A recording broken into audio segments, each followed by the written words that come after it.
Hey, what's up, guys? Thomas Edwards, creator and author of the upcoming book, The One-Up Effect, here to share with you how not answering my phone after 10 p.m. helped jumpstart my battle against depression.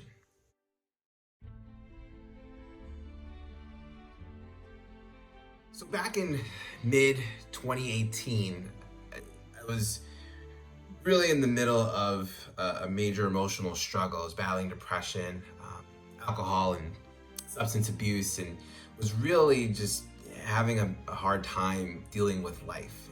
My typical routine would be to escape any type of stress or anxiety that would come up. I would just go out and leave the house, and where would I go? I'd go to the bar. I was able to build some relationships, and those relationships turned into people that I would just drink with. And so as a result, I normally wouldn't hear from them during the day, but I would hear from them a lot at night, asking me, where am I at? Come meet up with me. Hey, I'm around the corner, let's go out. And that would typically lead me to, it would incentivize me to go out and drink and party and be out super late, which, for me wasn't the best decision, considering I had a business, a family, and myself to take care of. And so I knew that I needed to stop going out, but I didn't have enough willpower at that time to say no when those messages came in.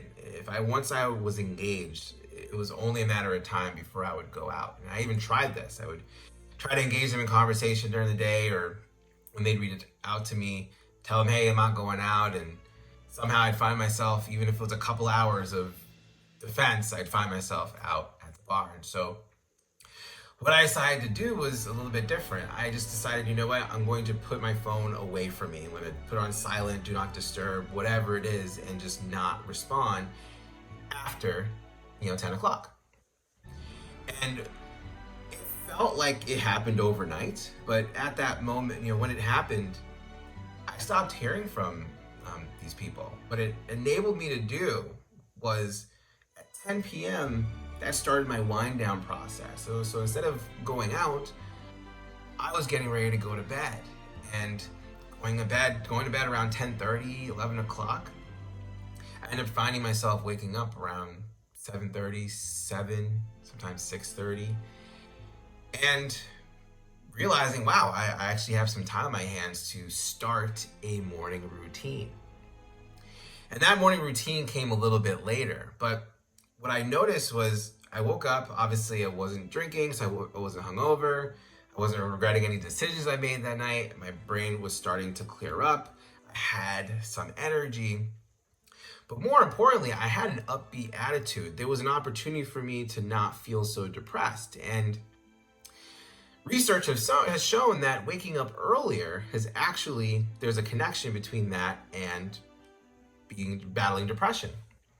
And the University of Colorado had put out a study that actually showed that waking up even 1 hour earlier can actually decrease your depression risk by up to 27%, which is a significant amount when you think about it. And so I didn't really realize this was happening, but ultimately, I started waking up at 7:30, then I decided to wake up at 7 because, my daughter and my family would wake up generally around 7:30 and start their day. And then I said, you know what, let me just give myself a whole hour. And I started waking up at 6:30, and that's been the time I've been waking up ever since. And I've noticed a clear distinction between my attitude, my mood, and everything as it ties to my wake up time. And interestingly enough, my wake up time has been consistent ever since that day. And while my sleep time will waver, I make sure that my wake up time stays consistent, because I know for me, the results are there. I am happier when I wake up earlier. And so understanding this study that waking up an hour earlier could lower your depression risk by 27%, would you be willing to wake up a little bit earlier? And what would you do with that extra time? Comment below, let me know what you think. If you like this video, please share, subscribe, hit that bell, get notified when we put out videos, which happen almost every single day. Like I said before, share this with someone who might need to hear this. Maybe they may be waking up later than they may want to, and waking up earlier could be just the thing they need to get them out of that funk. Hope you guys enjoyed this video, and if you want to learn more about happiness, success, the one-up effect, and everything in between, you can go to theoneupeffect.com. jumpstart.com. Together, you and I can make life a game that we can win and have fun playing. Until then, I'll see you guys tomorrow with the next video.